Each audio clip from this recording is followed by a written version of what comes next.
नमस्ते सभी को। मैं नीलम अग्रवाल अपने चैनल वैदिक वास्तु से अपने सभी दोस्तों को बहुत बहुत स्वागत करती हूँ। मैं हूँ एक एस्ट्रोलॉजर और एक आयुर्वेदिक प्रैक्टिशनर। आज हम बात करते हैं जानवरों की। आज हम बात करते हैं डॉग्स की, जिसे एस्ट्रोलॉजी में केतु कहा जाता है और जिसे एस्ट्रोलॉजी में Ketu denotes a boy child. ठीक है। तो बहुत सारे लोग कहते हैं कि हमें डॉग या कैट पालनी चाहिए कि नहीं। क्या कौन से घर ये बताते हैं कि डॉग को रखना या कैट को रखना अच्छा होता है, कौन से घर बताते हैं कि हमें उन्हें कब अडॉप्ट करना चाहिए, उनके क्या सिम्टम्स होते हैं, आज हम उस बारे में बात करेंगे। तो अगर ये वीडियो किसी को हर्ट करती है तो उसके लिए सॉरी, क्योंकि बहुत सारे लोग एनिमल लवर्स हैं। यहाँ पे हम एस्ट्रोलॉजी की बात कर रहे हैं, या हम किसी को हर्ट नहीं कर रहे। किसी की भी सेवा करना किसी भी बुक में नहीं लिखा है।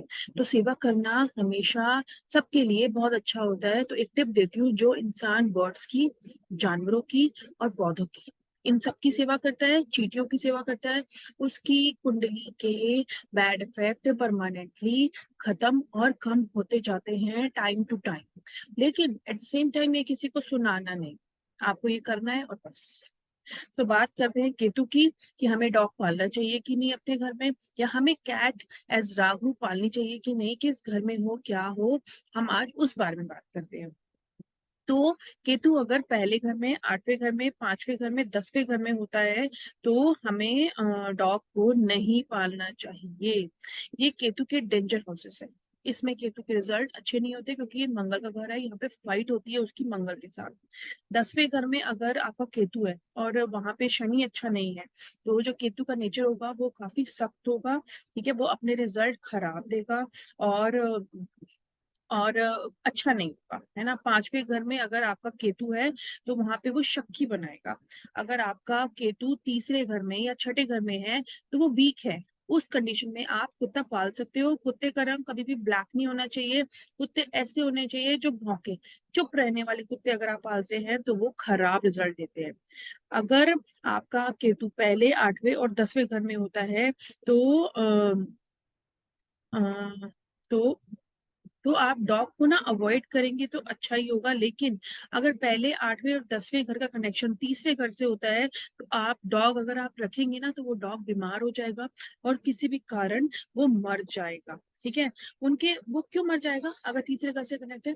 क्योंकि एक तो डॉग इज वफादार, दूसरी जब उसका कनेक्शन तीसरे घर से होता है ना, तो डॉग अपने मालिक पे आने वाली प्रॉब्लम को ले लेता है और बिकॉज ऑफ दैट रीजन वो मर जाता है। और जब केतु वीक होता है तो डॉग रखो, है ना, तो वो मर भी सकता है। कैसे? अगर तीसरे, पांचवें और आठवें घर में, है ना, आप जैसे मैंने बताया, अगर कुत्ता रखेंगे तो इतनी क्वांटिटी में ही रखेंगे और वो ज्यादा दिन जिएंगे नहीं। तो ये दिखाता है कि आपका केतु कैसा है। ये दिखाता है, अगर आपका केतु अच्छा होगा ना तो वो लंबी लाइफ बिना हेल्थ इशू के जिएगा। ये उसकी एक निशानी है। जिसका भी केतु वीक होगा ना, उसकी उम्र ना ज्यादा लंबी नहीं होगी, डेथ हो जाएगी बिकॉज ऑफ ना उस डॉग की हेल्थ इशू की वजह से।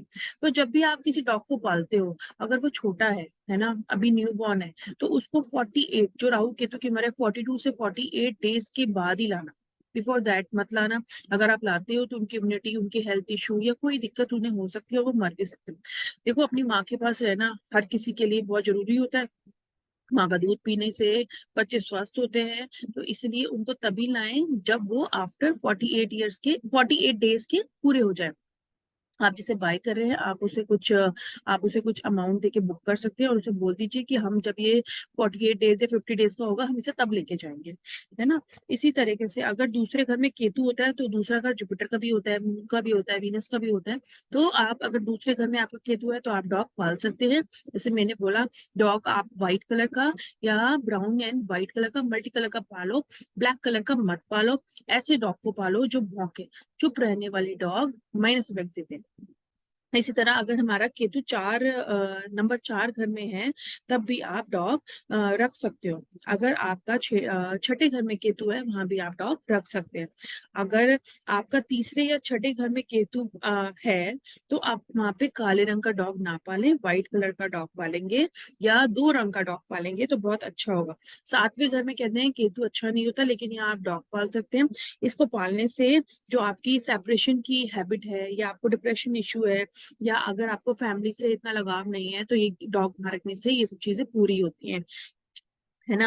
और अगर आप डॉग नहीं पालना चाहते और आपके केतु इन घर में है, जैसे मैं बोल रही हूँ, तो अगर आप स्ट्रीट डॉग की सेवा करेंगे, है ना, उसमें क्वांटिटी अच्छी होनी चाहिए। जैसे बहुत सारे आज की डेट में ना ऑर्फनेज है, वहाँ पे बहुत सारे डॉग्स हैं, अगर आप वहाँ पे जाके सेवा करेंगे, उनको उनका फूड देंगे, पेडिग्री देंगे, है ना, उनको कोई मेडिसिन चाहिए वो देंगे, उनकी दवाइयों की चीजें देंगे, उनकी वहाँ पे कोई जरूरत है उनको शेल्टर प्रोवाइड करेंगे, तो ये आपको बहुत अच्छे रिजल्ट देगा।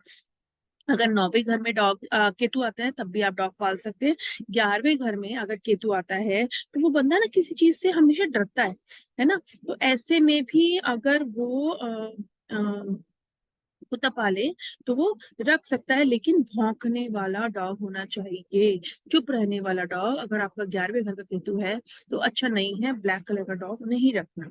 12वें घर में भी आप, अगर आपका केतु है तो आप डॉग रख सकते हैं। 12वें घर में राहु है तो आप व्हाइट कैट पाल सकते हैं, है ना। अब आप कौन से घर में हम रखें जिसमें केतु वीक होता है, जैसे मैंने बोला पहले 8वें और 10वें घर में केतु है तो आपको डॉग नहीं पालना। 8वें घर में केतु है तो आप वहां पे व्हाइट कलर की कैट पालिए या व्हाइट कलर की कैट की सेवा करिए, this is a best remedy for that.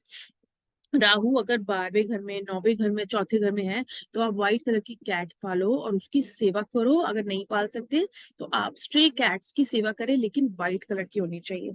Rahu की अगर देखिए, राहु की अगर दशा होती है ना, तो आप कैट कैट को अगर पालेंगे या उनको फीड करेंगे तो ये आपको बहुत अच्छे रिजल्ट देगा। राहु की दशा में कैट की सेवा करने से आपके घर में हैप्पीनेस और प्रोस्पेरिटी आती है, लेकिन व्हाइट कलर की होनी चाहिए, क्योंकि डॉग ना काल भैरव को डिनोट करता है, इसलिए तो बोलते हैं कि शनिवार के दिन ही खिलाओ, बोलते हैं ना, है ना। और राहु, राहु जो होता है, जैसे मैंने आपको बताया, राहु भी हमारी काफी चीजों को प्रॉब्लम करता है, और जब राहु की दशा आती है तो बहुत ज्यादा इश्यूज देखने को मिलते हैं, स्पेशली मैरिज लाइफ में। तो अगर आप व्हाइट कैट की सेवा करेंगे, उन्हें खाना खिलाएंगे या उन्हें कैट फूड देंगे तो बहुत अच्छा होगा। जब मून छठे घर में होता है ना, तो आप सफेद रैबिट या सफेद बिल्ली पाल सकते हैं और उन्हें अडॉप्ट कर सकते हैं। जब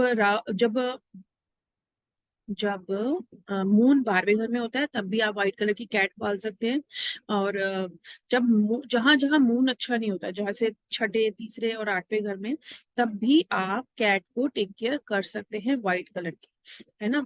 जब राहु चौथे, 12वें, दूसरे और 9वें घर में होता है तो आप कैट रख भी सकते हो, और अगर आप नहीं रखना चाहते तो जैसे मैंने बताया आप उनकी सेवा करेंगे, है ना, स्ट्रे कैट्स की सेवा करेंगे व्हाइट कलर की। और अगर आप ना स्ट्रे कैट्स में मल्टी कलर कैट्स हैं तब भी अगर आप उनकी सेवा करेंगे तब भी वो आपके लिए बहुत अच्छे रिजल्ट देगी, स्पेशली राहु दशा में। देखिए, जैसे मैंने पहले भी बताया, जब आप किसी कैट को या डॉग को पालते हो, है ना, तो जब आप उन्हें अडॉप्ट करने जा रहे हो तो वो कम से कम 50 डेज ओल्ड होना चाहिए, लेस देन दैट नहीं पालना चाहिए। जैसे मैंने बताया, काले रंग के डॉग नहीं पालने। जैसे मैंने कुछ घर बताए, आप उनके हिसाब से टेक केयर करें। अगर आपको लग रहा है कि आप हमेशा डॉग पाल रहे हैं, कैट पाल रहे हैं, और वो हेल्थ इशू की वजह से मर रहे हैं, तो इट मीन्स ये बहुत ज्यादा डैमेज है आपकी कुंडली में। आपको स्ट्रे वालों को सेवा करनी चाहिए, इंस्टेड कि आप उन्हें एज अ पेट पालो। तो ये कुछ सिम्टम्स हैं जो आपको हमेशा ध्यान रखने चाहिए, जो लोगों को कंफ्यूज करते हैं कि हम डॉग और कैट पालें या नहीं, वो हमें कैसे रिजल्ट देंगे। So thank you so much, बस इतना ही कहना चाहूंगी। और I really want to share this particular knowledge with all my viewers. तो दिस इज नीलम अग्रवाल। मेरे चैनल को लाइक और सब्सक्राइब करिए, और अगर कोई इशू है तो आप इसके कमेंट सेक्शन में लिख सकते हैं। Thank you so much.